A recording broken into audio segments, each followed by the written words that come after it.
আমরা গত বিসমিল্লাহির রহমানির রহিম গত 18 তারিখ 18/12/2024 রাত 8:40 ঘটিকার সময় আমাদের জনপদ মোড়ের ফ্লাইওভারে উঠতে 200 গজ সামনে ফ্লাইওভারের উপরে একটা কিশোর গ্যাং কর্তৃক ছিনতাই করাকালীন সময় হাফেজ কামরুল হাসান 23 নামে একজন ব্যক্তিকে খুন করা হয়েছে।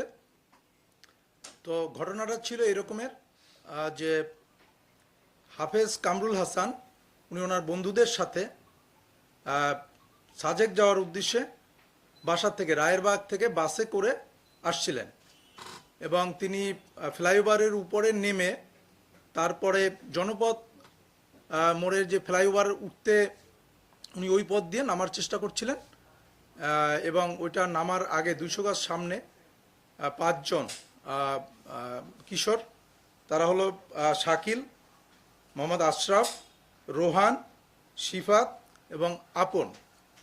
এরা তার পথ রোধ করে এবং তাকে আমরা যে দুজনকে গ্রেপ্তার করেছি শাকিল এবং আশরাফ, তারা আমাদের কাছে বলেছে যে তাদের সাথী রোহান তাকে ছুরিকা মানে তার সাথে যে মোবাইল ছিল সেই মোবাইল ছিনিয়ে নেওয়ার সময় তাকে ছুরিকাঘাত করে 3 বার সে চেস্টের উপরে স্টেপ করেছে এবং রোহানকে তারা মেরে ফেলেছে। পরবর্তীতে আমরা এটা নিয়ে যখন কাজ শুরু করলাম আমরা দুজনকে গ্রেপ্তার করতে সক্ষম হয়েছি। এর মধ্যে শাকিল এবং আশরাফ, তাদেরকে জিজ্ঞাসাবাদে তারা আমাদের কাছে বলেছে যে তারা 5 জন ছিল, তাদের বন্ধু রোহান ব্রিজের উপরে ছিল, তারা হাঁটতে হাঁটতে ব্রিজের উপরে ওঠে।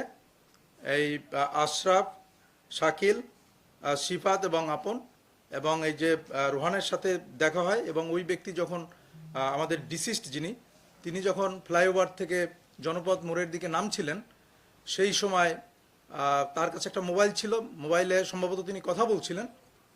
তো যার জন্য তারা সেই মোবাইলটা ছিনিয়ে নেওয়ার চেষ্টা করে। মোবাইল যখন সে ছিনিয়ে নিতে চাচ্ছিল তখন সে স্বাভাবিকভাবেই সে তার মোবাইল দিতে চাচ্ছিল না, তখন রোহান তার কোমর থেকে একটা চাকু বের করে তাকে উপর্যুপরি ছুরিকাঘাত করে এবং ওই ব্যক্তি ওখানে আহত হয়ে পড়ে থাকে। তখন এক ব্যক্তি তাকে নিয়ে প্রথমে ইসলামিয়া হাসপাতাল এবং পরবর্তীতে রায়েরবাগে হাসপাতালে রায়েরবাগ মেডিকেল কলেজে ওখানে নিয়ে যায়, না মুগদা মেডিকেল কলেজে নিয়ে যায়। মুগদা মেডিকেল কলেজে ওখানে তিনি ইন্তেকাল করেন। পরবর্তীতে আমরা এই দুজনকে আসলে গ্রেপ্তার করতে সক্ষম হয়েছে এবং তারা আমাদের কাছে ঘটনাটা স্বীকার করেছে যে তারা এই ঘটনা ঘটিয়েছে।